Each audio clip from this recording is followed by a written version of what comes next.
मुंबई में भारी बारिश लोगों के लिए आफत बन गई है। लगातार हुई बारिश के चलते बस और ट्रेन सेवाएं बुरी तरह प्रभावित हो गई। कुर्ला, चेंबूर, दादर और अंधेरी समेत कई इलाकों में बारिश का पानी भर गया, जिससे सड़क पर गाड़ियां घंटों तक जाम में फंसी रहीं। तो कुछ इलाकों में यातायात पूरी तरह से ठप हो गया और लोगों के घरों में भी बारिश का पानी घुस गया। भारी बारिश की संभावना जताते हुए मौसम विभाग ने अगले 24 घंटे के लिए ऑरेंज अलर्ट जारी कर दिया है। तो वहीं 5 दिनों के लिए पूरे कोंकण रीजन में येलो अलर्ट जारी किया गया है। उत्तर प्रदेश के प्रयागराज से एक हैरान करने वाला मामला सामने आया। आरोप है कि वहां कुछ लोगों ने एक शव को 5 दिन तक अपने घर में छिपा कर रखा। कोशिश की जा रही थी कि तंत्र मंत्र के जरिए मरी हुई एक लड़की को जिंदा किया जा सके, जिसके लिए घर की एक दूसरी लड़की ने तंत्र मंत्र का पूरा जाल बुना। घर के सारे लोगों को उस लड़की पर भरोसा भी हो गया। अंधविश्वास की हद यह कि खुद को तांत्रिक बताने वाली 5 दिन तक झाड़ फूंक करती रही और परिवार के लोग मरी हुई लड़की के जिंदा होने का इंतजार करते रहे। सिर्फ यही नहीं, बल्कि घर के हर सदस्य को तांत्रिक बनाने की कोशिश भी चल रही थी। दावा तो यह भी किया गया कि इसके लिए कई दिनों से घर के लोग केवल गंगा जल पीकर गुजारा कर रहे थे। घर वालों को भूत प्रेत के चक्कर में फंसा के रखी है, न तो कोई घर वालों को खाना खाने देती है, न पानी पीने देती है, जिसकी वजह से वो लगातार कमजोर होते गए और फिर उनमें एक लड़की की मौत हो गई, जिसके शव को परिवार वालों ने 5 दिन तक घर में छिपा कर रखा। हालांकि उसके पिता ने जब इस पर ऐतराज जताया तो उन्हें लड़की ने एक कमरे में बंद कर दिया, लेकिन उन्होंने किसी तरह इसकी जानकारी पड़ोसियों को दी, जिसके बाद आसपास के लोगों ने पुलिस के साथ मिलकर शव को कमरे से बाहर निकाला। प्रशासन को फोन किया, उसके बाद लाश निकालने के पुलिस के मुताबिक परिवार के लोग मानसिक रूप से बीमार हो चुके थे। साथ ही कई दिनों से खाना न मिलने की वजह से उनकी हालत बहुत खराब हो गई, जिसके बाद उन्हें इलाज के लिए अस्पताल में भर्ती करा दिया गया। महाराष्ट्र सरकार के गठन का मामला सुप्रीम कोर्ट पहुंचा। शिवसेना नेता सुनील प्रभु की तरफ से कपिल सिब्बल ने सुप्रीम कोर्ट में याचिका दायर की, जिसमें बिना बहुमत साबित किए ही मुख्यमंत्री एकनाथ शिंदे को शपथ दिलाने का विरोध किया गया। अब इस याचिका पर 11 जुलाई को सुनवाई होगी।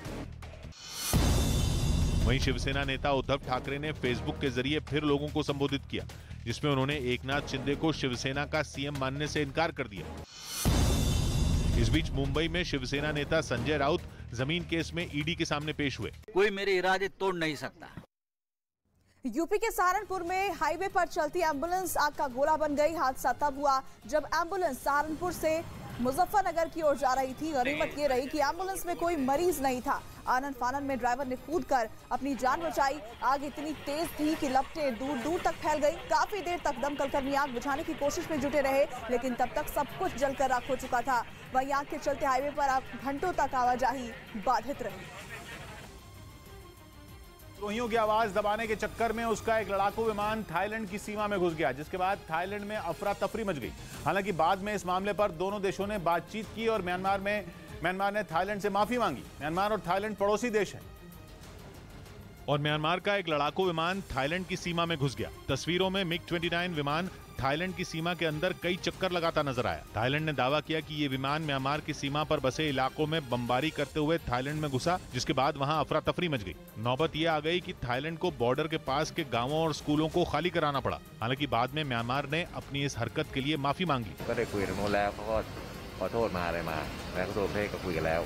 थाईलैंड ने साफ कर दिया कि वो बात नहीं बढ़ाना चाहता था। इसी वजह से उसने सीमा पर बसे गांवों और स्कूल में पढ़ने वाले करीब 200 छात्रों को वहां से हटा लिया। वो अलग बात है कि सावधानी बरतते हुए उसने उस जगह 2 F-16 लड़ाकू विमान तैनात कर दिए हैं, क्योंकि पिछले साल फरवरी के महीने से म्यांमार सरकार और वहां के करेन समुदाय के बीच झगड़ा बढ़ गया है और ये समुदाय सीमा पर सक्रिय है।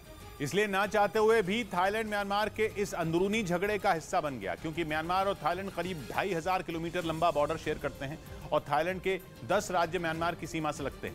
यही वजह है कि म्यांमार सरकार और करेन समुदाय के बीच बढ़ते तनाव का असर थाईलैंड पर भी पड़ रहा है, क्योंकि जहां पर म्यांमार की सेना और वायुसेना करेन समुदाय के विद्रोह को दबाने के लिए ऑपरेशन चला रही है, वो थाईलैंड से ज्यादा दूर नहीं है और उसी वजह से हजारों शरणार्थी थाईलैंड में घुस गए। एक रिपोर्ट में दावा किया गया कि थाईलैंड में म्यांमार से आए करीब 90,000 लोगों ने शरण ली है और ये सिलसिला थमने का नाम नहीं ले रहा। म्यांमार से सैकड़ों लोग रोजाना बॉर्डर पार करके थाईलैंड में घुस जाते हैं। थाईलैंड की सरकार उनमें कई को वापस भेज देती है, लेकिन उनकी संख्या बहुत कम है। और यही थाईलैंड की परेशानी की वजह है। एक रिपोर्ट में दावा किया गया कि कोरोना की वजह से पिछले 2 साल में म्यांमार से थाईलैंड आने वालों की संख्या बढ़ी है, जिनमें ज्यादातर म्यांमार सरकार से परेशान करेन समुदाय के लोग हैं। सरकार से लड़ रहे इन लोगों को करेन गुरिल्ला भी कहा जाता है। म्यांमार में ये संघर्ष दशकों से चल रहा है, लेकिन नई सरकार बनने के बाद विद्रोह तेज हो गया, जिसका नतीजा ये हुआ कि म्यांमार की सेना विद्रोहियों को कुचलने के लिए जमीन और आसमान दोनों जगह से उन पर हमला कर रही है। थाईलैंड में गलती से घुसाया MiG-29 विमान भी यही कर रहा था और करेन गुरिल्लाओं पर बम बरसा रहा था, लेकिन अचानक वो थाईलैंड में घुस गया, जिसके बाद म्यांमार के शरणार्थियों से परेशान थाईलैंड की परेशानी दुगनी हो गई। उसने म्यांमार को कड़ा संदेश दिया, जिसके बाद दोनों देशों की सेनाएं और विदेश मंत्री मिले और म्यांमार को माफी मांगनी पड़ी, जिसे थाईलैंड ने कबूल किया और शांति के लिए मामले को वहीं रफा-दफा करने का फैसला किया। दोपहर में बीजेपी की राष्ट्रीय कार्यकारिणी की बैठक होगी। बीजेपी अध्यक्ष JP नड्डा हैदराबाद पहुंचे, जहां उन्होंने रोड शो किया। भारतीय जनता पार्टी अपने बल पर सरकार बनाएगी। अब सुबह 10:30 बजे से बीजेपी के राष्ट्रीय पदाधिकारियों की बैठक होगी, तो दोपहर 3:30 बजे से पार्टी की राष्ट्रीय कार्यकारिणी की बैठक आयोजित की जाएगी। प्रधानमंत्री मोदी पार्टी की राष्ट्रीय कार्यकारिणी की बैठक के लिए दोनों दिन हैदराबाद में मौजूद रहेंगे। साथ ही वो रविवार शाम 4 बजे ऐतिहासिक परेड ग्राउंड में रैली भी करेंगे। उधर रूस से बढ़े तनाव के बीच अमेरिकी फौज ने अपनी ताकत दिखाई। मोरक्को में हुए सैन्य अभ्यास में बाइडेन के सैनिकों ने अलग अलग देशों के साथ मिलकर सैन्य अभ्यास किया और जंग के हालात से निपटने की ट्रेनिंग ली। सबसे पहले अमेरिकी फौज ने जमीन पर अपनी ताकत दिखाई और आधुनिक टैंकों के साथ टारगेट पर जमकर गोलाबारी की। जैसे ही जमीन पर दुश्मन को तबाह करने का अभ्यास पूरा हुआ, अमेरिका की एयरफोर्स ने आगे का मोर्चा संभाला और आसमान से चुन चुन कर जमीन पर दिए गए टारगेट पर जमकर बमबारी की, जिसे देखकर ऐसा लगा मानो सच में कोई जंग लड़ी जा रही हो। यही नहीं, जवानों ने हिमास मल्टीपल रॉकेट लॉन्चर से भी हमले की ट्रेनिंग ली। अमेरिका के F-16 लड़ाकू विमानों ने भी आसमान में उड़ान भरी और दुश्मन पर हमले के साथ खुद को कैसे बचाया जाए, इसका अभ्यास किया। बताया गया कि अमेरिकी फौज के साथ इस सैन्य अभ्यास में 12 से ज्यादा देशों के 7,500 से अधिक सैनिकों ने हिस्सा लिया, जबकि ब्राजील, ब्रिटेन, फ्रांस और इटली के जवान भी इसमें शामिल हुए। अमेरिका और नेटो की चुनौती से निपटने के लिए रूस ने अपनी तैयारियों को धार देना शुरू कर दिया। खबर है कि अमेरिकी विमानों पर नजर रखने के लिए वो जल्द ही नॉर्वे के बॉर्डर के पास अपने सबसे आधुनिक और हाईटेक रडार तैनात करेगा।